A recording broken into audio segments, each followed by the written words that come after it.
परमेश्वर भला और सामर्थी है, अनुग्रहकारी परमेश्वर। इसलिए उस परमेश्वर के हृदय से हम धन्यवाद करें और प्रार्थना करें कि परमेश्वर इन दिनों में हम सबको और भी अपनी अनुग्रह, अपनी दया से भरे और अपनी आत्मा का भरपूरी से चलाए, पवित्र आत्मा की उपस्थिति में चल पाए, क्योंकि समय अंतिम चल रहा है और इस अंतिम समय में बहुत सारे ऐसे कार्य हो रहे हैं जो वचन को दिखाता है ये अंतिम चल रहा है, और कब समय का अंत हो जाए लिखित में हम नहीं किसी को कह सकते, और प्रभु का जो वचन है वो 100% पूरा होगा।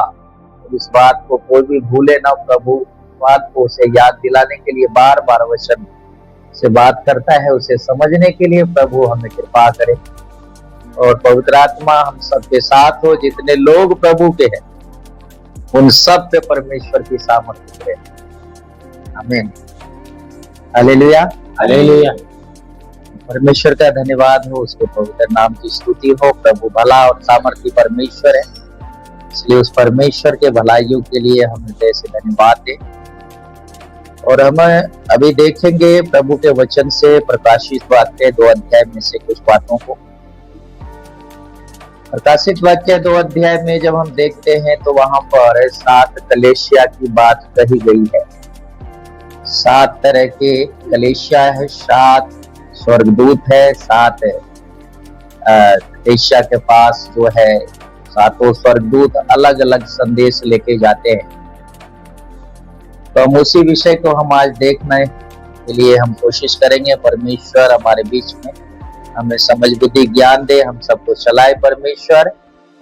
यहाँ हम देखते हैं कि 2 का 8 वचन से लेके पहले 11 वचन तक हम पढ़ेंगे। यहाँ स्मुरना की कलीसिया जो है, स्मुरना को संदेश जो क्या मिल रहा है, क्या संदेश दिया जा रहा है। परमेश्वर जो है हर एक कलीसिया को देखता है, और हर एक कलीसिया के जो लोगों के बीच कार्य होता है परमेश्वर के योग है या परमेश्वर के योग नहीं है, उन सब बातों को परमेश्वर जानता है।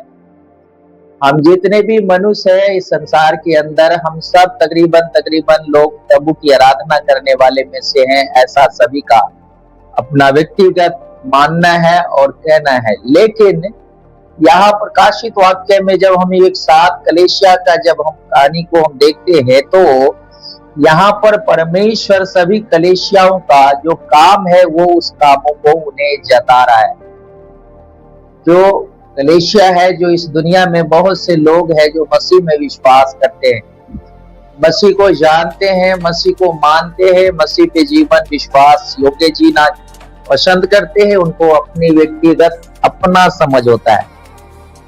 पर परमेश्वर जिस विश्वास को चाहता है, परमेश्वर जिस काम को चाहता है, जैसा कलीसिया का जीवन चाहता है, शायद उन बातों में बहुत कम लोग मन को लगाते हैं। ज्यादातर अपने समझ से हम चलते हैं, जब मन में होता है तब हम प्रार्थना करते हैं, जैसे मन होता है हम वैसे करते हैं। हमारा मानना है कि हम प्रार्थना में बना रहते हमेशा, तो हम परमेश्वर के वचन के अनुसार सही है, ठीक है करके वो उन्हें अपने आप लगता है, पर ऐसा बिल्कुल भी नहीं है। इसमें भी बहुत सी बातें हैं जो समझने के लिए हमको हमेशा दिल को तैयार करना होता है।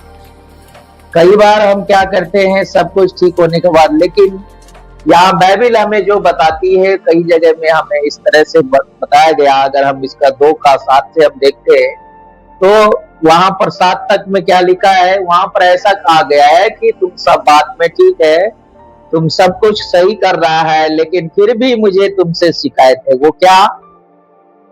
तुमने पहला जैसा प्रेम नहीं रहा। ऐसा शब्द का इस्तेमाल वहां पर किया गया है।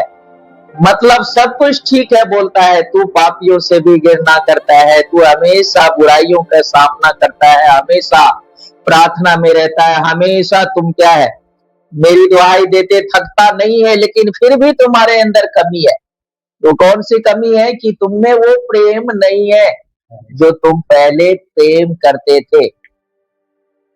तो यहाँ पर हम देखते हैं 8 वचन से लेके अगर आगे 11 वचन तक पढ़ो, उसके बाद हम कुछ बातों को आगे देखेंगे। यहाँ स्मुरना को संदेश क्या दिया जा रहा है, स्मुरना के कलीसिया को क्या संदेश दे रहा है? 8 से 11 तक आप पढ़ो। स्मुरना की कलीसिया के दूत को यह लिख, जो प्रथम और अंतिम है, जो मर गया था और अब जीवित हो गया है, वह यह कहता है कि मैं तेरे क्लेश और दरिद्रता को जानता हूँ, परंतु तू धनी है, और जो लोग अपने आप को यहूदी कहते हैं और है नहीं, पर शैतान की सभा है, उनकी निंदा को भी तू जानता है।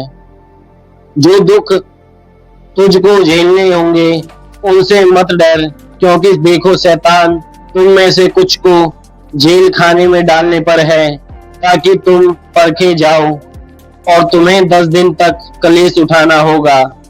प्राण देने तक विश्वासी रहे तो मैं तुझे जीवन का मुकुट दूंगा। हालेलुया। 11 वचन में पढ़ना।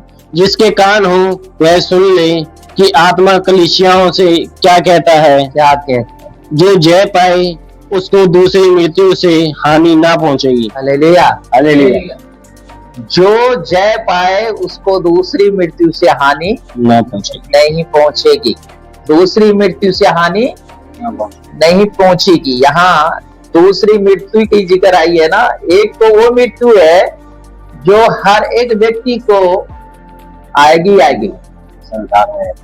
वो मृत्यु जो शरीर में जन्म लिया है सबको आएगा, चाहे वो छोटा हो बड़ा हो, अमीर हो गरीब हो, राजा हो रंक हो, सबको वो मृत्यु आनी। लेकिन जो उसके बाद जो कही गई है दूसरी मृत्यु, वो कौन सी मृत्यु है? वो अनंत काल की मृत्यु है। अनंत काल यानी कि पाप की मृत्यु, नरक की मृत्यु। कहता है उससे कोई उसे हानि नहीं होगी। लेकिन किसको नहीं हानि होगी?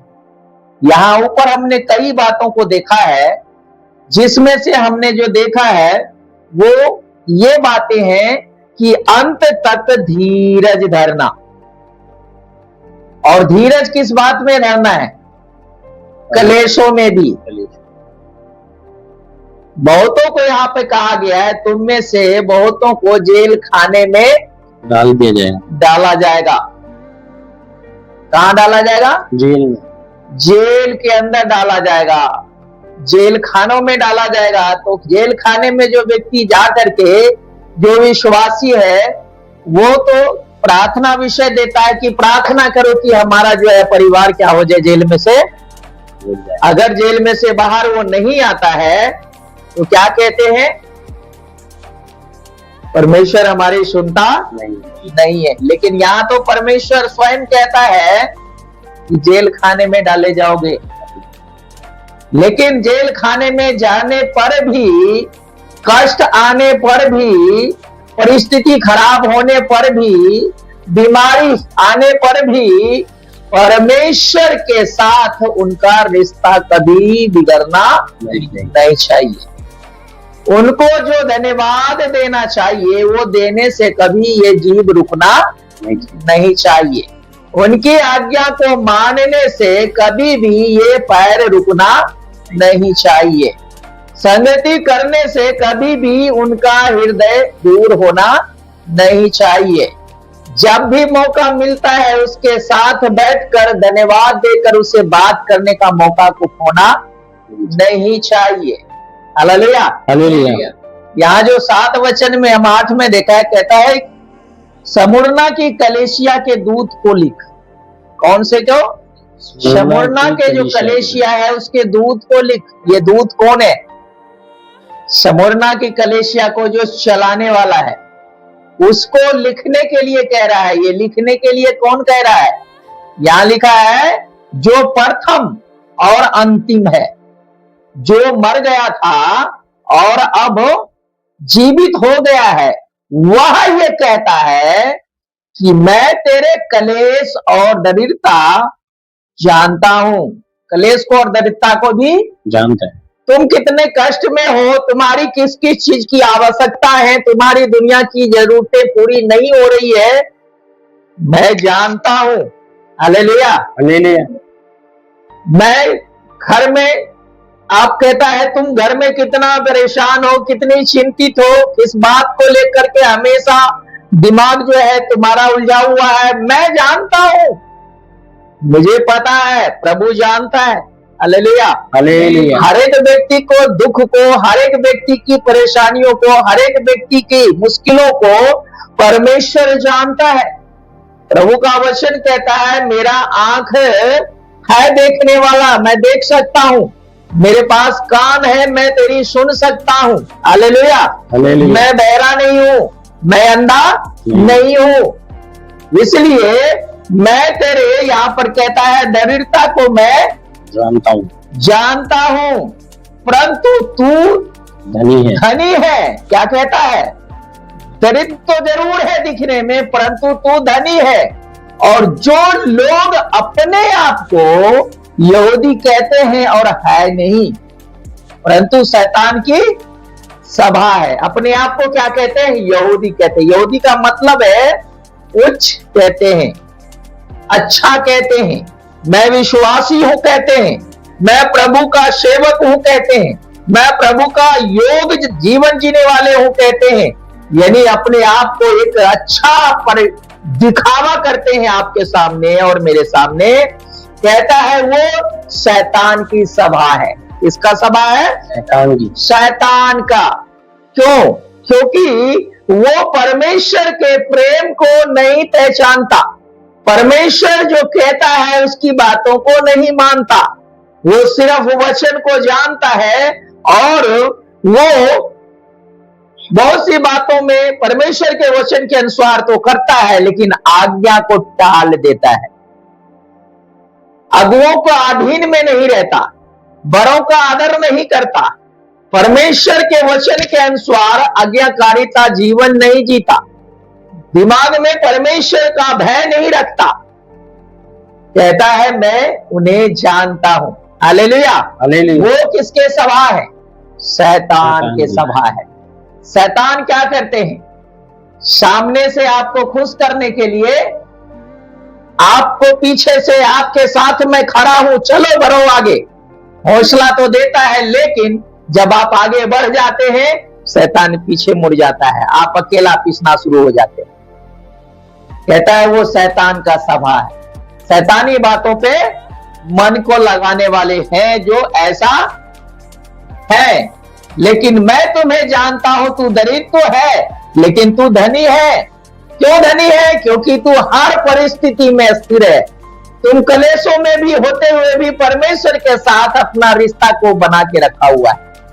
तुम परेशानियों में होने के बाद भी तुम्हारा रिश्ता परमेश्वर से नहीं टूटता है। तुम बहुत से टेंशनों में होने के बाद भी परमेश्वर से तुम्हारा रिश्ता कभी खराब नहीं होता। बहुत सारे लोग हैं इस दुनिया में, जब तक परमेश्वर सुनता रहता है, जो जो कहे वो मांगते रहते हैं, जो जो कहते हैं वो पूरा होता चला जाता है, तब तक तो परमेश्वर से अच्छा रिश्ता है। लेकिन कई बार जब परमेश्वर उनकी प्रार्थनाओं को सुनकर उत्तर नहीं देता, तो बस परमेश्वर के विरोध बुरबुराना शुरू। मिस्र में से निकाले गए इतने समय पुराने गुलामी के जीवन जीने वालों को परमेश्वर स्वतंत्र किया, आजाद किया। जो तुम गुलामी बहुत समय तक कर लिए, अब स्वतंत्र हो जा, गुलामी को त्याग कर दे। लेकिन उन लोगों को स्वतंत्रता राज नहीं आई।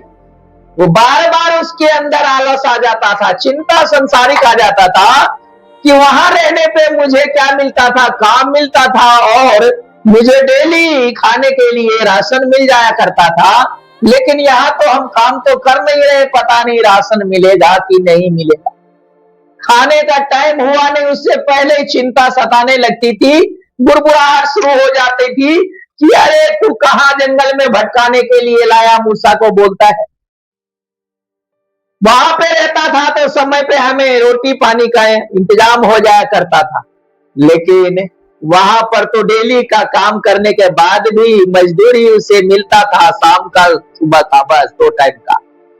मेहनत करने के बाद भी 2 टाइम को खाने को मिलता था। लेकिन यहाँ कुछ नहीं कर रहा है, फिर भी परमेश्वर मन पसंद खिला रहा है उसको। मन्ना मांगा, परमेश्वर ने मन्ना खिलाया। बटेर बोला मुझे खाना है, तो परमेश्वर ने बटेर भी खाने के लिए दिया। लेकिन किसके द्वारा? परमेश्वर अपने सेवक मूसा के द्वारा। Hallelujah, hallelujah. ये लोग शिकायत मूसा से करते, मूसा परमेश्वर के सामने गिड़गिड़ाता, प्रार्थना करता, क्योंकि परमेश्वर मूसा के साथ हमेशा बात करता था। परमेश्वर मूसा की आवाज सुनकर उनकी जरूरत पूरी तो कर देते थे, लेकिन जैसे जरूरत पूरी हुई, पेट खा के भर गया, उसके बाद फिर परमेश्वर को धन्यवाद देना भूल करके बर्बाद मन की मर्जी करना शुरू। 40 दिन का रास्ता 40 वर्षों में बदल गया इसी कारण। और वो कितने तो उसी रास्ते में सो गए, कितने तो दुनिया को छोड़ चले गए, लेकिन जो थे उनके पैर के चप्पल तक घिसने नहीं दिया परमेश्वर, जूता घिसने नहीं दिया परमेश्वर 40 वर्ष तक। ये परमेश्वर का महान कार्य था कि परमेश्वर जो वायदा किया, वायदा से कभी पीछे हटने वाला नहीं था। इसलिए परमेश्वर जानता है हमारी गरीबी को, हमारी तंगी को, हमारी परेशानी को, हमारी जरूरत को परमेश्वर जानता है, लेकिन हम उस परमेश्वर को कई बार भूल जाते हैं कि वो सामर्थी परमेश्वर जिसने हमें दास्तों के जुए से बाहर उतार करके हम निकाल कर लाया है, उस गुलामी से स्वतंत्र कर दिया है, आज भी हमारे साथ खड़ा है। शायद हमारा विश्वास कमजोर है, हम धनी नहीं है, यहां दरिद्र हो जाते हैं, लेकिन हर परिस्थिति में जो व्यक्ति विश्वास योग्य बना रहता है, उसके बारे में यहां पर बताया गया है कि क्या है, तू वो धनी है। Hallelujah, hallelujah.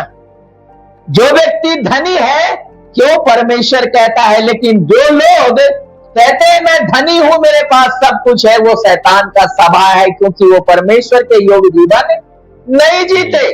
पता नहीं कितने दिन हो जाता है परमेश्वर की संगति करे बगैर, चिंता नहीं है, बेचैनी नहीं है, टेंशन नहीं है, दुनिया के खाना सुबह शाम दिन दोपहर जब मर्जी खाते रहते हैं, लेकिन पेट फिर खा के भरता है, तुरंत खाली, फिर खा के फिर भरता, खाली फिर खाली, डेली का धंधा। उसके लिए अच्छा इंतजाम करने के लिए लगे रहते हैं, दिन रात लगे रहते हैं, खा के जितना कमा के लाते हैं, खा के हजम कर जाते हैं। 500 का नोट दिखाई तो देता है, थोड़े समय बाद नोट गायब हो जाता है, फिर से नोट का इंतजाम करने लग जाते हैं। यही सच्चाई है जो इस दुनिया के अंदर परमेश्वर के विरोध लोग जीवन को जी रहे हैं, परमेश्वर के खोज कर नहीं रहे। यहां पर परमेश्वर का वचन कहता है इसीलिए कि वो लोग ऐसे ही है, क्योंकि शैतान का वो सभा है, शैतानी कामों में मन को लगाता है। इसलिए कहता है तुम में कुछ को जेल खाने में, तुम में कुछ को जेल खाने में डालने पर है, जेल खाने पर है, डालने पर है, ताकि तुम परखे जाओ। हालेलुया, परखे जाओ, परखे जाओ कि वहां जाकर के तकलीफ में हो करके, परेशानियों में आकर क्या परमेश्वर के योग जीवन बना रहता है या नहीं रहता है, क्या करता है मुझे परमेश्वर। कुछ लोग ऐसा बोलते हैं, अरे इतने दिन से तो मैं प्रार्थना कर रहा, मेरा ये काम तो बना ही नहीं अभी तक, मतलब इतने दिनों तक कितने काम बने वो भूल गए, लेकिन आज एक काम नहीं बन रहा है, तो उस काम के कारण परमेश्वर है ही नहीं, ऐसा दिमाग में आ रहा है। क्यों? क्योंकि शैतान उसके दिमाग को पकड़ लिया है। सालों साल परमेश्वर प्रार्थना का उत्तर दिया, वो भूल गए, लेकिन एक बार परमेश्वर उसको उत्तर नहीं दिए तो वो परमेश्वर के विरोध हो गए। क्यों? विरोध होने का कारण है कि शैतान उसके दिमाग को पकड़ लिया, वो है ही शैतानी मां बातों में मन लगाने वाले व्यक्ति, वो परमेश्वर के चुने हुए नहीं है। क्योंकि अगर परमेश्वर को वो चुने हुए होते तो यह वचन कहता है अंत तक वो धीरज धरे रहते, जीवन के आखिरी पल तक वो परमेश्वर को विरोध नहीं चलते। ये जेल खाने में डालने पर है। क्यों? क्योंकि परखे जाओ, जब परिस्थिति खराब होता है जीवन में, वहां हमारी परख होती है। परमेश्वर देखना चाहता है ये मेरे साथ चलने वाला है कि शैतान की बातों में मन लगा के भाग जाने वाला है। बहुत से लोग ऐसे ही आज भटक रहे हैं, भाग गए, कहते तो है विश्वासी है, कहीं भी मिलने पे भी बोलेंगे जय मसीह की, किसी को भी मिलेंगे तो मैं भी विश्वास करता हूं। ऐसे विश्वास करने वालों को परमेश्वर विश्वासी नहीं कहता। परमेश्वर उसे विश्वासी कहता है जो बिगड़े हुए हालात में भी परमेश्वर का साथ उसका रिश्ता बना रहता है। Hallelujah, hallelujah. जेल खाने में डालने का कारण है, यहाँ पर जेल खाना का मतलब ये नहीं कि सच में जेल में ही डाला जाएगा, हो सकता है जेल में भी डाले जाए, लेकिन वो सबके लिए नहीं है कि सबको उठा के जेल में डाला जाए। लेकिन जेल ये भी है कि शैतानी बातों के साथ दुखी करेगा, कष्टों को जीवन में आने देगा। अय्यूब के साथ क्या हुआ था? परीक्षा। अय्यूब को किसी चीज की कमी थी क्या? नहीं थी। 10 बच्चे थे, संपत्ति का कमी नहीं, हष्ट-पुष्ट परिवार के साथ, धन संपत्ति के साथ राजपाट करने वाले व्यक्ति था। लेकिन इतना कुछ होने के बाद भी वो खड़ा था, कोई आलसपना नहीं, परमेश्वर से अलग नहीं। अगर परमेश्वर से हमेशा प्रार्थना करनी है तो करनी ही, धन्यवाद देना तो देना ही है। लेकिन एक समय ऐसा आया, परमेश्वर स्वयं शैतान को बोलता है, तू मेरे दास को देखा है? शैतान बोला, प्रभु क्या बात करते हो आप, वो तो सब चीज से परिपूर्ण है बंदा, तो वो आपका ही गुण गाएगा ना, दूसरे का थोड़ी गुण गाएगा। परमेश्वर कहा ऐसा नहीं है, आज उसके पास कुछ ना हो तो भी वो मेरा ही गुण गाएगा। शैतान बोला ऐसा हो ही नहीं सकता, आज अपना हाथ उठा दो उसके ऊपर से, देख लो कल ही आपका बुराई करेगा मुंह से। शैतान को परमेश्वर कहा, जा तू कर ले जो करना है, मैं अपना हाथ हटा लेता हूं। क्या किया शैतान आकर? कितना कष्ट डाला उसको, कितना कष्ट डाला, संपत्ति सारे लुटवा दिए, बच्चे को मरवा दिए, शरीर को बीमारी से इतना दुखी कर दिए कि शरीर में बड़े बड़े फोड़े पड़ गए थे। कितना दर्द होता होगा उसे, एक छोटा सा घाव हो जाए शरीर में तो दर्द बर्दाश्त नहीं होता, लेकिन जिसके शरीर में पूरे बॉडी में बड़े बड़े फोड़े हो जाए उसको कितना दर्द होता होगा। उस टाइम में भी वो परमेश्वर के विरोध नहीं गया बंदा, यहां तक कि पत्नी भी घृणा करने लगी, ऐसा उसका शरीर हो गया था, इसका हालत हो गया। चेहरा पे वो गंदे गंदे दाग, गंदे गंदे फोड़े, बहता हुआ मवाद फोड़े में से निकल रहा होगा। वचन कहता है ठीकरे से खजुआता था। कैसी कंडीशन होगी उसकी? पत्नी जो हमेशा साथ रहने वाले, वो पत्नी भी कहती है क्या है तू, अरे तू अपने परमेश्वर को अभी भी बड़ाई कर रहा है। अय्यूब ने कहा, अरे नारी, जब खुशी परमेश्वर दिया तो हमने बड़ा एंजॉय की, और आज अगर दुख वो दे दिया है तो क्या हम इसके लिए रोए? अगर वो खुशी दिया तो हमने खुशी को हंस के बिताया, इसको भी हम खुशी से ही बिताएंगे। परमेश्वर ने दिया है तो उससे दूर भी वही करेगा। Hallelujah, hallelujah. ऐसा विश्वास चाहता है परमेश्वर, ऐसा जीवन चाहता है परमेश्वर। आज ऐसा जीवन खुद देखे हम किसका जीवन है, जिसका जीवन ऐसा आज है, परमेश्वर उसके साथ आज भी वही है। Hallelujah, hallelujah. जो ऐसा जीवन जीने वाला आज भी व्यक्ति है, दुखों में परमेश्वर के साथ रिश्ता बना के रखा है, वो परमेश्वर आज भी उसको नहीं त्यागा है। आज भी वो परमेश्वर उसके साथ है, और वही काम जो पहले किया करता था आज भी वो परमेश्वर करता है। Hallelujah, hallelujah. यहां पर परमेश्वर इसलिए बोलता है कि मैं तेरे सारी बातों को जानता हूं, तेरे दर्द को मैं, तेरे दुख को, सबको मैं जानता हूं, लेकिन तुझे क्या करना है? धीरज धरना है। Hallelujah, hallelujah. यहाँ पर धीरज धरने के लिए परमेश्वर बोला है, लेकिन शैतान को जो काम पे मन लगाने वाले हैं उनको धीरज धरने की जरूरत नहीं है, क्योंकि वो धीरज धरेंगे ही नहीं, तुरंत ही क्या करेंगे? विरोध, परमेश्वर के विमुख हो जाएंगे। अरे छोड़ो, प्रार्थना में क्या जाना, सब दिन तो वैसे ही होता है, जाना क्या है? वो है शैतान का स्वभाव। शैतान की बातों में मन लगा रहा है तो शैतान का सभा है वो शैतानी कामों में मन लगा रहा है, क्योंकि परमेश्वर के सामर्थ को वो अभी भी नहीं पहचान दे। अभी भी वो चाहते हैं कि मैं अपने बल से, मैं अपनी ताकत से, मैं अपनी बुद्धि से ही जी कर सब कर लूं, लेकिन कुछ भी नहीं कर सकते। वो हमेशा वो झुके ही रहेंगे, हमेशा ही वो गुलाम ही रहेंगे, स्वतंत्र हो ही नहीं सकते। लेकिन जो परमेश्वर के वचन के ऊपर भरोसा करते हैं वो कभी भी गुलाम नहीं हो सकते। वो हमेशा स्वतंत्र रहेगा और कभी भी उसके जीवन में निराशा नहीं होगी, क्योंकि वो जानता है उसके साथ कौन है। Hallelujah, hallelujah. यहाँ कहता है तुम में से कुछ को जेल खाने में डालने पर है ताकि तुम परखे जाओ और तुम्हें 10 दिन तक कलेश उठाना होगा। 10 दिन तक कलेश उठाना होगा। प्राण देने तक विश्वासी रहे तो मैं तुझे जीवन का मुकुट दूंगा। Hallelujah, hallelujah. एक वादा करता है 10 दिन तक ही तुम्हें क्या करना होगा, दुख झेलना होगा। लेकिन दूसरी बात क्या कहता है, प्राण देने तक, विश्वासी बना रहे तब। अब ये दोनों बातों में क्या आप 10 दिन गिनेंगे या पूरा जीवन? 10 ही दिन है। आज एक दिन बीत गया, 9 दिन बचा है, बस कष्ट आया, 9 दिन तक ही क्या करना है, किसी तरह झेल लेते हैं। 10वें दिन तक ही झेलना है, 11वां दिन तो क्या हो जाएगा।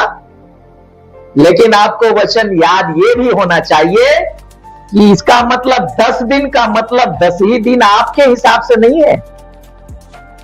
योग जिस दिन 10 दिन में विश्वास में पूरी होगा, 10 दिन क्या उससे पहले ही गायब हो जाएगा जो तकलीफ है आपके जीवन में। Hallelujah, hallelujah. क्योंकि परमेश्वर का वचन कहता है एक दिन 1000 दिन के बराबर है और 1000 दिन एक दिन के बराबर है। तो 10 दिन का मतलब हमको समझना है। परमेश्वर के लिए 10 दिन एक दिन भी हो सकता है और 10 दिन 10,000 दिन भी आपके लिए हो सकता है। उस बातों का तोड़ कहां मिलता है, प्राण देने तक। मतलब सोच लेना है कि कितना भी परीक्षा क्यों ना आ जाए, कितना भी कष्ट क्यों नहीं आ जाए, मुझे मृत्यु परमेश्वर से अलग कर सकती नहीं है। मृत्यु तक परमेश्वर के साथ हमें बने रहना है, चाहे कुछ भी हो जाए। ऐसा निर्णय आपको 10 दिन क्या 10 मिनट में जय करा देगा। Hallelujah, hallelujah. इसलिए यहां पर शब्द जो आया कहता है क्या दूंगा मैं, जीवन का मुकुट दूंगा। प्राण देने तक विश्वासी रहा तो मैं तुम्हें जीवन का क्या दूंगा, मुकुट दूंगा। मतलब जब तक जीवन में सांस है विश्वास योग्य बना रहे, ये आशा रख कि जीवन का मुझे क्या मिलेगा, मुकुट मिलेगा, मुकुट मिलेगा। Hallelujah, hallelujah. प्राण देने तक विश्वासी रहे तो मैं तुम्हें क्या दूंगा, जीवन का मुकुट दूंगा। मुकुट, हालेलुया। एक ताज पहनाऊंगा मैं जीवन का। प्राण देने तक विश्वास बना रहे, मतलब 2 दिन नहीं, 4 दिन नहीं, 10 दिन नहीं। पहले तो 10 दिन का जिक्र है, पर वो 10 दिन आपके हिसाब से 10 दिन नहीं है। वो परमेश्वर अपने हिसाब से 10 दिन आपके जीवन में 10 मिनट में बदल सकता है, 10 सालों में बदल सकता है। वो आपके कामों के अनुसार, आपके सच्चाई के अनुसार है। आपके अंदर परमेश्वर के प्रति क्या भाव है, उस भाव के अनुसार परमेश्वर उस बात को दिखा रहा है। Hallelujah, hallelujah. जिसके कान हो वो सुन ले कि आत्मा कलेशियों से क्या कहता है। जो जय पाए उसको दूसरी मृत्यु से हानि न होगी, ना पहुंचेगी। Hallelujah, hallelujah. जो जय पाए दूसरी मृत्यु से हानि न हो, दूसरी मृत्यु से हानि नहीं पहुंचेगी। Hallelujah, hallelujah. तो हमको क्या पाना चाहिए, जय। कैसा जीवन होना चाहिए, जय वाला जीवन। प्राण देने तक अगर विश्वासी बने रहेंगे तो 100% परमेश्वर का वो मुकुट हमारे लिए रखा हुआ है जो जीवन का मुकुट है जो हमसे कोई छीन सकता नहीं है, क्योंकि इस मुकुट को देने वाला कौन है? परमेश्वर। कौन है देने वाला? परमेश्वर। हालेलुया। हालेलुया। प्राण देने तक विश्वासी बने रहने से वो मुकुट हमें मिलेगा। हालेलुया। हालेलुया। और जब हम प्रभु की बातों को सुनकर अपने आप को ढालते हैं तो हमारे लिए दूसरी मृत्यु का कोई भी हानि होने का, उस मृत्यु से हमारा कुछ भी नुकसान होने वाला नहीं है। पाप कितना भी अपना जोर लगा ले लेकिन हमारा कुछ बिगाड़ सकता नहीं है। हालेलुया। हालेलुया। इसके प्रकाशित वाक्य 20:14 वचन के पढ़ना। 20:14। 20:14। मृत्यु और अधोलोक आग की झील में डाले गए। यह आग की झील दूसरी मृत्यु है। आग की झील, जो आग की झील है वो कौन सी है? दूसरी मृत्यु। शरीर की मृत्यु तो सबको होना है, मैंने पहले बोला। यीशु मसीह ये करके दिखा दिया। हालेलुया। हालेलुया। और यीशु मसीह स्वर्ग सीधा गए। तो जो यीशु मसीह के वचन के अनुसार यीशु मसीह पर विश्वास करके अपने जीवन को जीना है, तो जैसे यीशु मसीह स्वर्ग गया तो हमें भी कहां मिलेगा जाने का मौका? स्वर्ग जाने का। दूसरी मृत्यु में जाने का मौका नहीं मिलेगा, क्योंकि वो जो मृत्यु है वो क्या है? आग और गंधरस से क्या है? जलती रहती आग, कुंड है वो एक। हालेलुया। हालेलुया। उसके 21 का वचन पढ़ना जरा, क्या लिखा हुआ? उसी का 21 का 8। परंतु डरपोकों और अविश्वासियों और घिनौनों और हत्यारों और व्यभिचारियों और टोनों और मूर्ति पूजकों और सब झूठों का भाग उस झील में मिलेगा जो आग और गंधक से जलती रहती है। यह दूसरी मृत्यु है। ये जो दूसरी मृत्यु है ये कैसे लोगों के लिए है? डरपोकों, अविश्वासियों के लिए, अविश्वासियों और हत्यारों के लिए, डरपोकों। और किसके लिए? डरपोक के लिए। क्या क्या है? एक एक करके पढ़ना जरा धीरे। परंतु डरपोकों, पहली बात क्या है? डरपोक। डरपोक क्या है? डरपोक। डरपोकों और अविश्वासियों, अविश्वासियों और घिनौनों और हत्यारों और व्यभिचारियों और टोनों और मूर्ति पूजक और सब झूठों का भाग। कितनी बातें यहाँ पे? कितनी बातें? 7 बात जो यहाँ पर बताई गई है। 7 बात अपने जीवन से हमेशा हमारे लिए क्या होना चाहिए? दूर रहना चाहिए, क्योंकि ये बात प्रमाणित करता है कि उसे आग में लेके जाएगा। पहली बात, डरना छोड़ दो। किससे? दुनिया से। जो परमेश्वर के साथ चलेंगे तो शैतान मुझे क्या करेगा? नुकसान में ले जाएगा। मतलब शैतान तो नहीं कहेंगे, लेकिन परमेश्वर के पीछे चलने से रोकने वाला जो शैतान है, हम उसकी बातों पे विश्वास करेंगे, हम डरेंगे उससे। जो कहीं परमेश्वर के साथ चलेंगे तो हमारा पड़ोसी हमें क्या कर देगा? हमें छोड़ देगा, हमें गांव से बाहर कर देगा, हमें घर से निकाल देगा, हमारे अपने हमारे घर से निकाल देंगे। ऐसे डरों को नहीं है अपने जीवन में रखना। एक। दूसरा, अविश्वास, यानी कि प्रभु पे विश्वास नहीं जो करता है, दुनिया के अंदर प्रभु को जानने के बाद भी, प्रभु के सामर्थ्य को जानने पर भी परमेश्वर के ऊपर वो विश्वास नहीं करता कि ये परमेश्वर मेरे लिए सब कुछ कर सकता है, परमेश्वर ही है जो सब बातों को करने वाला है, ऐसे विश्वास को नहीं करता। कहता ऐसे लोग भी होने नहीं चाहिए। ऐसे लोग अगर हैं तो वो भी नरक के उसमें आग में जाएंगे। दूसरा, घिनौना काम करने वाला। घिनौना काम में बहुत बातें आता है ना?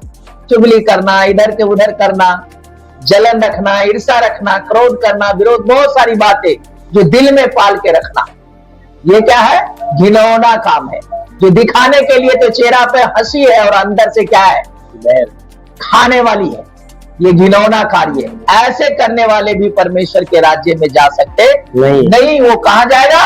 उस आग के झील में। और हत्यारों, क्या हत्या करने वाला, हत्या किसको, किसका हत्या? अब किसी जानवर को मार करके जो है ना खा रहे, कह रहे हत्या कर दिया। बहुत से लोग कहते हैं ना, ये वो हत्या नहीं। किसी अच्छे व्यक्ति को आप उसको खत्म करने के लिए, उसको मारने के लिए, मतलब उसको बिल्कुल उसके दिल को एकदम कचुम्बर बनाने के लिए सोच रहे हैं। अच्छे व्यक्ति को बुरा बनाने के लिए आप उसको बिल्कुल आत्मिकता को खत्म कर रहे हैं। या मान लो अच्छे व्यक्ति को आप जान से मार दे रहे हो, जो प्रभु का भय मान रहा है, ऐसे लोगों को आप मार डालोगे। या किसी इंसान को जो परमेश्वर के सृष्टि, उसको आप मार दे रहे हो, क्योंकि परमेश्वर का सृष्टि हर एक व्यक्ति है, अन्य जाति भी है, उसको भी अगर आप मार दे रहे हो तो वो भी कहा जाएंगे नरक के झील में। Hallelujah, hallelujah. दूसरा व्यभिचार योग, क्या व्यभिचार, व्यभिचारी करना। व्यभिचार जो है, कई बार वचन कहता है आंखों से भी हम व्यभिचार करते हैं। अगर किसी के लिए बुरा सोचना है शरीर को, अगर व्यभिचार, तो वो भी पाप है। ये व्यभिचार भी हमें परमेश्वर के राज्य में जाने से रोकता है, अंधकार में लेके जाता है। वो व्यभिचार जो नियम अनुसार, बाइबल के अनुसार है, उसके साथ नहीं है। व्यभिचार जो उसके विपरीत है। परमेश्वर स्त्री और पुरुष को जोड़ा लगाया, नर और नारी करके बनाया। अगर पति पत्नी है तो उसके साथ व्यभिचार नहीं कहा जाता, लेकिन दूसरे स्त्री को कोई गलत नजर से देखे तो वो क्या हो जाता है, या दूसरे आदमी को कोई देखे तो वो क्या होता है, व्यभिचार। तो ऐसे काम करने वाले भी उसी आग में जाने के लिए तैयार हो जाए, ऐसा कहा जाता है जो वचन में लिखा है। और टोना है, टोना टोटका करने वाले, कुछ भी टोना टटका करते हैं ना, है बहुत सारे आता है टोना टटका करने वाले, बहुत ऐसे। आजकल तो बहुत कुछ है, गूगल पे सर्च करेंगे तो सब मिलेगा। गायत्री मंत्र तो पता नहीं, वासीकरण मंत्र तो पता नहीं कौन सा मंत्र, किसी को कुछ बाल खिला दिया, किसी को नाखून खिला दिया, किसी को जो है पैर के धूल खिला दिया, किसी को राख खिला दिया, ऐसे बहुत सारे होता है। जो पहले कहता है अपने बस में करके और जो मर्जी उसको जो है ना, ऐसे काम करने वाले भी कहा जाएगा, उस आग में जाएगा। Hallelujah, hallelujah. और मूर्ति पूज को, क्या है, मूर्ति पूज को, मूर्ति का पूजा करना, चाहे वो मूर्ति यीशु का हो, चाहे मूर्ति आप बाप के दादे का हो या दादा दादी का हो, चाहे वो मूर्ति किसी का भी क्यों ना हो, अगर उसको पूजा करते हैं तो भी वो भी कहा जाएगा उस झील के अंदर। और सब झूठों का भाग, झूठ, हर प्रकार के झूठ है, हर प्रकार के झूठ। क्या है, प्रार्थना में नहीं आए, कल अगर यदि मिलते हैं आप प्रार्थना में नहीं आए तो कारण जो सीधा है वो बोलने के बजाय कुछ और बात घुमा फिरा करके है। क्या, मन तो तैयार है नहीं, घर में कोई आ गया था मिलने के लिए इसलिए नहीं आ पाए। अरे घर में आ गए मिलने के लिए तो घर में मिलने के लिए उनको चाय दो, पानी दो, खाना दो, पीना दो, सब कुछ दो ना। मना करते हैं क्या कोई, नहीं ना। लेकिन जब परमेश्वर के हजूरी में आने का आपका टाइम है, अगर आप परमेश्वर के हजूरी में नहीं आ रहे तो आप झूठ बोल रहे हो। बहाना आप ले रहे हो किसका, रिश्तेदारों का। क्या रिश्तेदार ने कहा रहने दो मत जाओ, अगर ऐसा कह भी दिया है, मान लो रिश्तेदार आपको कह देते हैं, आज मान लो आपको जो आज के डेट में आपका बैंक में पेंशन आया है और आज ही आज उसको निकालना है, कल अगर यदि नहीं गए, आज नहीं गए तो कल वो वापिस चला जाएगा।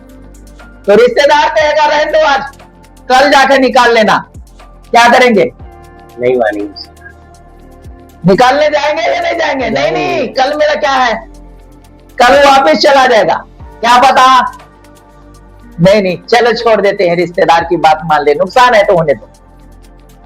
पक्का प्रमाण है ना कि कल वापस हो जाएगा ना, इसलिए पता है क्योंकि दिखाई दे रहा है। लेकिन आज अगर यहां हम प्रभु की हजूरी में नहीं आए और थोड़े देर बाद अगर प्रभु आ जाता है तो इस बात का जो हमारा है ये लेखा मांगेगा प्रभु, तो हम क्या देंगे। परमेश्वर के हजूरी में आने के लिए हमारे पास में रिश्तेदार भी आ जाता है, हमारे अपने भी आ जाता है, बहुत बीमार है, परेशान है, ऐसा भी बहाना होता है, भूल जाते हैं। हम दुनियावी बातों को तारना उसमें अगर उसके तुलना करते हैं तो दुनियावी बातें परमेश्वर की बातों से हमारे जीवन में ज्यादा मोहते आ जाता है, लेकिन परमेश्वर की बात हल्का पड़ जाता है वहां पर। क्या? जैसे कि मैंने अभी कहा, पैसा वापस चले जाएंगे, अरे जाने दो ना, फ्री का पैसा है तो जाने दो, क्यों उसके लिए लालच करते हो? क्यों लालच करते हो? आपका अपना कमाया तो नहीं है ना, पेंशन आ रहा है, फ्री का है ना, तो छोड़ दो, वापस चला जाएगा। तो इतना ही अगर यदि आप अगर सच में हो परमेश्वर के लोग तो आपके अंदर ऐसा होना चाहिए। अगर सच में आप परमेश्वर के वचन के अनुसार चलते हैं तो आपको फ्री में मिला है, तो आपको लालच नहीं करना है उसके लिए। जो महत्व काम है, जो परमेश्वर के लिए ज्यादा मायने रखता है, आपके लिए वो जीवन के लिए मायने रखता है, जीवन से आप अलग हो रहे हो ये आपको पता है, तो आप उसको त्याग करके इसको ग्रहण करोगे। लेकिन परमेश्वर तो दया दिखा देगा, प्रभु माफ कर देना, हम जा रहे, उसके लिए प्रभु को पहले बताना पड़ता है ना? बताना पड़ेगा कि नहीं पड़ेगा? पहले से बोलना पड़ेगा कि नहीं पड़ेगा? जो कल मैं जा रहा हूं, कहीं नहीं आ पाऊंगा, है? उसके लिए जिसको परमेश्वर ने लिखा है, यहाँ पे कहता है स्मुरना के कलीसिया के दूत को लिख। तो दूत को पता होना चाहिए ना कलीसिया क्या कर रही है, कहां जा रही है, क्यों नहीं है, क्यों? तो दूत को वो चीज तो लिखना पड़ेगा ना, दूत को भी तो देना पड़ेगा ना आगे। अगर दूत को पता नहीं तो दूत क्या होगा फिर? उस बात को लेकर परमेश्वर के सामने जाहिर करेगा कि नहीं, चिंता जताएगा कि नहीं जताएगा? तो क्या जब दूत दुखी होगा तो परमेश्वर खुशी होगा उससे? दूत दुखी होगा तो परमेश्वर खुशी होगा क्या? नहीं, कभी नहीं होगा। Hallelujah, hallelujah. जो जय पाए वही परमेश्वर के वो दूसरी मृत्यु जो ठहराया उससे बच सकता है। तो जय की जरूरत किसकी है? हम सबको जरूरत है, और हम सब जब उस बात को समझ लें तो हम परमेश्वर के लिए अपने आप को तैयार करेंगे। Hallelujah, hallelujah. यहां पर कहता है मैं तेरी सारी बातों को जानता हूं। Hallelujah, hallelujah. क्या हमारी बातों को परमेश्वर नहीं जानता? क्या हमें जरूरत क्या है परमेश्वर नहीं जानता? परमेश्वर हमारी सोच भी जानता है, हम आगे क्या करने वाले हैं उसको भी परमेश्वर जानता है। Hallelujah, hallelujah. तो इसलिए हमको कितने अपने आप को ज्यादा से ज्यादा संभालने की जरूरत है। परमेश्वर का वचन कहता है जिसके कान हो वो सुन ले।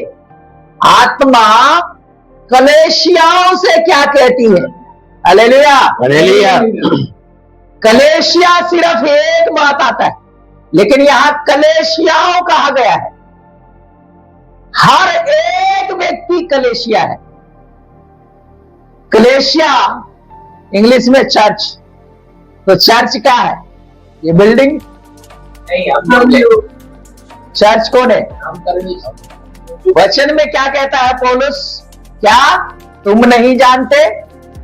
परमेश्वर के मंदिर क्या है? परमेश्वर के मंदिर। आपको पता है? सबको पता है? इसीलिए पौलुस कहता है क्या तुम तो जानते हो ना, तुम्हें तो पता है कि तुम क्या हो? परमेश्वर के मंदिर। परमेश्वर के मंदिर हो, और परमेश्वर का आत्मा तुम में वास करता है। Hallelujah, hallelujah. तो यहाँ पर परमेश्वर क्या कहता है? जो प्रथम और अंतिम है, जो मर गया और जीव था, वो ये कहता है कि उस कलेशिया को दूत को ये लिख। Hallelujah, hallelujah. क्या लिख? जो बात अभी हमने सीखा, और इन सब बातों में जो जय पाए, विश्वासी बना रहे, तो जीवन का मुकुट पाएगा। मैं दूंगा बोलता है, पाए नहीं, दूंगा। बाचा बांधा हुआ है, वादा किया है, पाएगा वो तो एक तो एक पौलुस बोलते समय बोलता है, एक मैं बोलूं तो बोल सकता है आपको मिलेगा, लेकिन मिलेगा कहां मिलेगा ये बता सकता हूं, लेकिन जो मेरे पास रखा है मैं तो कहूं मैं दूंगा। मान लो अभी मैं कहूं कि आप काम कर लोगे तो आपको मोबाइल मिलेगा, और दूसरा शब्द बोलूं मोबाइल दूंगा, तो मिलेगा और दूंगा में कितना फर्क है? बहुत फर्क। मिलेगा मतलब जो देगा, अभी आपने देखा नहीं, सिर्फ विश्वास करते हैं, है भी कि नहीं है वो देखेंगे जब देंगे, जब पार कर जाएंगे पड़ाव। लेकिन दूंगा बोलते हैं, वो तो सामने मोबाइल रखा है, देने वाला भी सामने है, तो दूंगा वाला ज्यादा वजनदार है या दूंगा वाला, या दूंगा या मिलेगा? Hallelujah, hallelujah. यहाँ परमेश्वर कहता है तुम विश्वासी बना रहे तो मैं जीवन का मुकुट दूंगा। मिलेगा नहीं बोलता है, दूंगा बोलता है। कितनी बड़ी बात है। तो दूंगा वाली बात कितना भारी हमारे जीवन में काम करना चाहिए। Hallelujah, hallelujah. इसलिए कहता है सब बातों में जो व्यक्ति जय पाए उसी को ये सब मिलने वाला है, और वो दूसरी मृत्यु से उसको कुछ हानि न होगी। कहता है जिसके कान हो वो सुन ले। आत्मा, ये आत्मा कौन है? परमेश्वर जो बोल रहा है लिखने के लिए, वो एक आत्मा बोल रहा है, और जो लिख रहा है वो एक इंसान है जैसे मैं हूं बोलने वाला, लेकिन मुझे बोलने के लिए एक आत्मा प्रेरित कर रहा है। इसलिए कहता है जो जय पाए, आप इतने लोगों में से आप जय जो पाएंगे उसी को वो मुकुट मिलेगा। Hallelujah, hallelujah. इसलिए जिसके कान हो, आप में से सबके कान है, आप सुन लो कि आत्मा आप सबसे क्या कहती है। Hallelujah, hallelujah. कि हर व्यक्ति कलेशिया है, इसीलिए यहां कहता है कलेशियाओं से क्या कहती है। जितने मसीह लोग हैं वो सब सुन ले कि परमेश्वर आपसे क्या कहता है। वहां पर अपनी बुद्धि को इस्तेमाल करने की जरूरत नहीं है। जहां अपनी बुद्धि का इस्तेमाल करने की जरूरत है वहां करना चाहिए, लेकिन परमेश्वर की जब बात सुनने की और जब मानने की बात आता है तो वहां पर अपनी बुद्धि का इस्तेमाल नहीं करना चाहिए। वहां सिर्फ आज्ञाकारिता की बातों को रखना चाहिए। जो अगर कोई आपको कहता है यहां से वहां जाए तो आपको वहां चले जाना चाहिए, क्योंकि वचन में लिखा है। फरीसी के बारे में मत्ती के किताब में यीशु कहता है जो तुझे ये फरीसी कहता है, वो फरीसी जो ऐसा है कि दूसरे को बोझा तो सिर पे डालता है, लेकिन अपनी उंगली कानी उंगली भी उस बोझे में नहीं लगा करके उसको मदद करता है। लेकिन फिर भी वो यीशु कहता है ऐसा भी है, मुझे पता है, लेकिन तू उनकी बातों को मानना है, क्योंकि मैंने उसके अधीनता में रहने के लिए तुम्हें दिया है। जो वो कहता है तो उसकी तो मान, और जो वो करता है वो मत करना। Hallelujah, hallelujah. इसलिए आत्मा कलेशियाओं से क्या कहती है, जिसके कान है वो क्या कर ले, सुन ले। जो जय पाए उसी को दूसरी मृत्यु से हानि नहीं होगी। Hallelujah, hallelujah. आप जय पाने वाले जरूरी नहीं है कि आपके घर में सब लोग हैं तो सबके सभी जय पाएंगे, ऐसा भी नहीं है। मत्ती के किताब में पढ़ते हैं, वहां लिखा है परमेश्वर के आगमन के समय में जब प्रभु यीशु बादलों के साथ आएगा तो वहां पर जो है दो लोग एक साथ धान के खेत में धान लगा रहे होंगे, दो बहनें चक्की पीस रही होंगी, तो वहां पर से एक उठा लिया जाएगा, दूसरे वहीं रह जाने।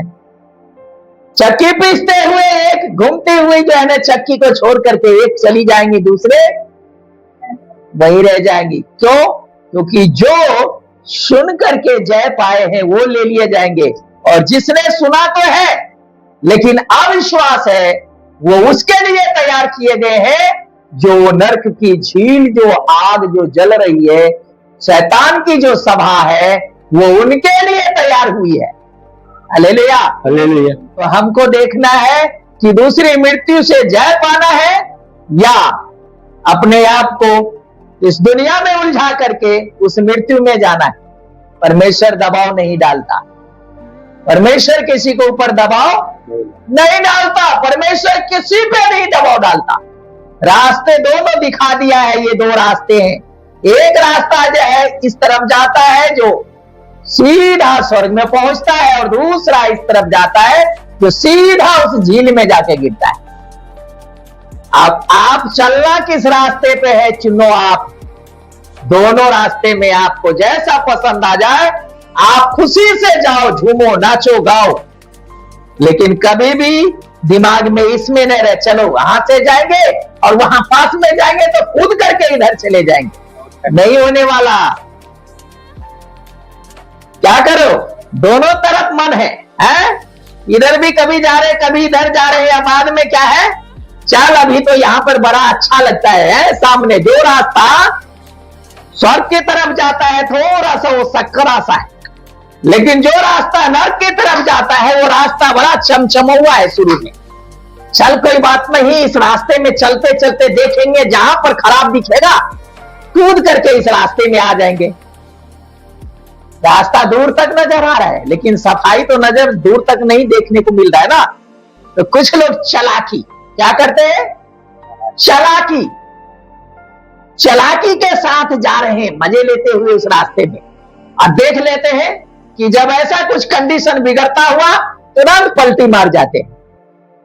लेकिन जब उस रास्ते पे एक बार चलना शुरू हो गया तो आगे जाने के बाद अगर यदि कोई कहे कि मैं पलटी मार जाऊंगा तो शायद फिर वापस आने का कोई जगह नहीं होगी वहां, और जो इधर से जा रहा है उसमें इतनी जगह भी वहां आगे नहीं मिलेगी कि आप पलटी मार करके इस तरफ आ भी जाओ, क्योंकि रास्ता ही सकरा है वो कि एक व्यक्ति ही उसमें जा सकता है।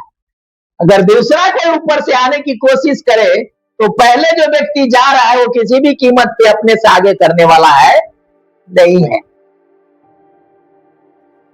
पहली तो ये, दूसरी वहां खाई ऐसा है कि इस तरफ आ ही नहीं सकते।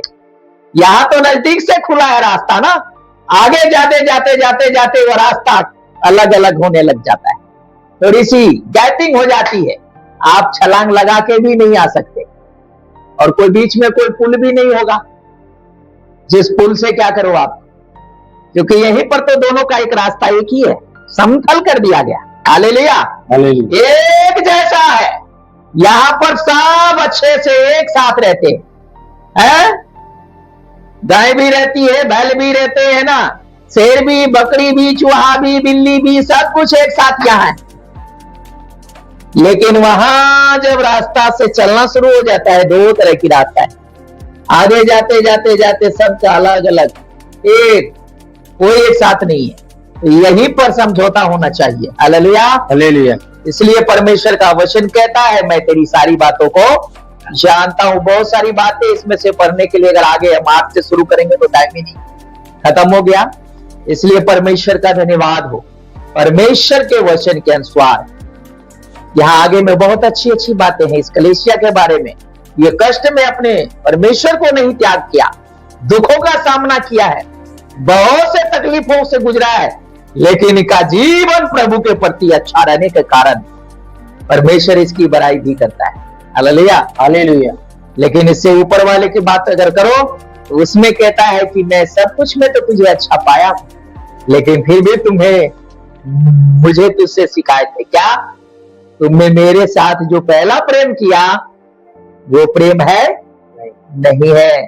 तो प्रेम क्या हो गया? खत्म हो गया। इसलिए मैं तुझे उगलने पर हूं। क्या करने पे हूं? उगलने पे हूं। तो हमको क्या नहीं होना है? उगला नहीं जाना है, हमको अंदर रहना है प्रभु में। Hallelujah, hallelujah. तो परमेश्वर का धन्यवाद, उसके नाम की स्तुति हो। इसलिए परमेश्वर जो प्रथम है और अंतिम है, जो मर गया था और अब जीवित हो गया है, वह यह कहता है कि मैं तेरे कलेश और दरिद्रता को जानता हूं, परंतु तू धनी है। क्यों कहता है? क्योंकि तू कष्ट में भी परमेश्वर को नहीं भूला, तू तकलीफ में भी परमेश्वर के साथ रिश्ता खराब नहीं किया। तू एक दृढ़ फैसला ले लिया है, चाहे मृत्यु भी आ जाए तब भी मैं परमेश्वर के साथ ही चलना है, तब भी मैं परमेश्वर की इच्छा को ही पूरा करना है, कुछ भी क्यों ना हो जाए। चाहे मुझे भूखा रहना पड़े, चाहे मुझे नंगा रहना पड़े, चाहे मुझे तकलीफ का सामना करना पड़े, चाहे मुझे गाली खाना पड़े, चाहे मुझे मार खाना पड़े, लेकिन मैं परमेश्वर के विरोध नहीं जाना है। अगर ऐसा संकल्प लेकर के अपने आप को हम डाल रहे हैं तो परमेश्वर हमारे जीवन को आनंद से भरने वाला है। Hallelujah, hallelujah. हमारे लिए वो मुकुट तैयार रखा हुआ है। कहता है मैं वो मुकुट तुझे दूंगा और मैं तुझे ये जानता हूं क्योंकि तू धनी है। इतने बातों को भी सहकर तू क्या है? तू योग है, तुझे वो मुकुट मिलेगा, कोई छीन नहीं सकता इस मुकुट को। Hallelujah, hallelujah. सो परमेश्वर का धन्यवाद, उसके पवित्र नाम की स्तुति हो। हम सब उस मुकुट की तैयारी करें, इसलिए प्रभु का धन्यवाद, उसके नाम की स्तुति हो। प्रभु हम सबको इस वचन के द्वारा आशीष दे।